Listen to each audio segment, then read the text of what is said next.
tey dama bëgg a ñëw ñu waxtaan ci wàllum carte d'identité yi nga xamante ni Macky Sall mi ngi koy defar te joxe bi am njuuj njaaj ñun tey fii ci commune bu Yeumbeul Nord mun naa wax ne njuuj njaaj ji dafay ëpp dayoo ndax lii man mooy sama carte d'identité nationale gis nga ko bii mooy sama carte d'identité originale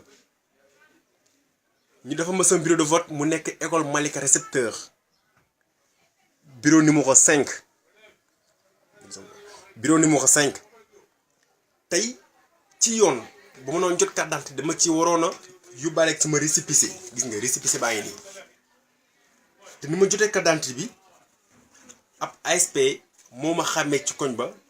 yaakaar na suñu waa kër ay apéristes leen moo tax mu dem tànn ko ràññee ko xàmmee ma ci nit ñi mu ñëw indil ma ko suñu kër te temps Wade li amoon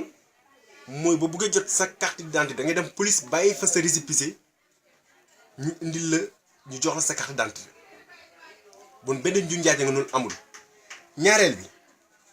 ñu ñëw defaraat ma encore beneen carte d'identité nationale gis ngeen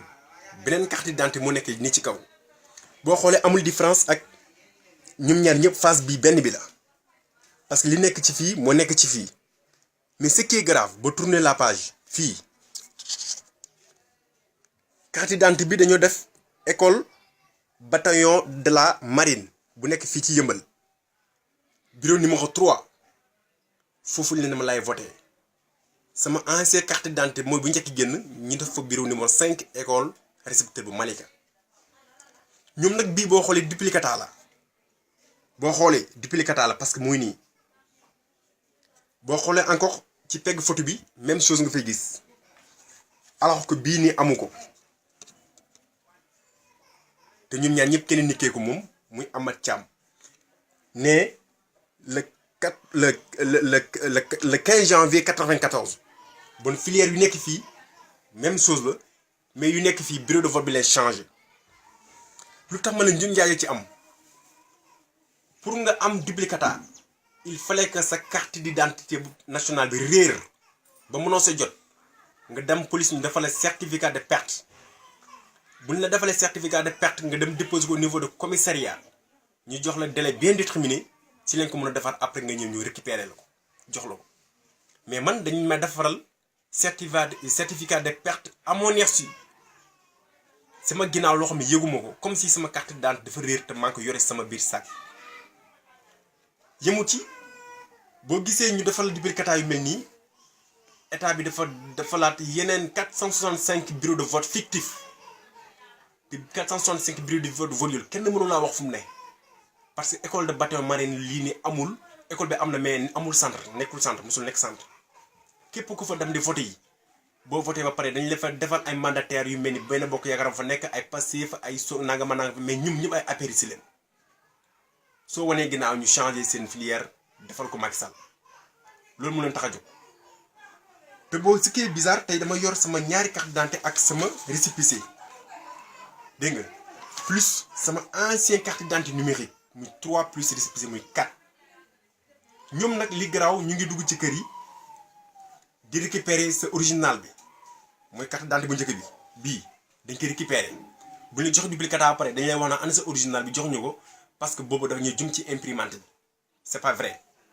suñ kër am na sama benn tante buñ ci jox original ñëw indi ko duplicata bi ne ko léegi dañuy jox sa original bii nii bi la njëkk jox dafa am faute alors que faute boobu ñoom dañ koy récupérer ba pare naan dafa am faute yu bari jox ko kenn si ñoom koo xam ne niroo naa ñoom image pour que jour yi ñu dem voté yi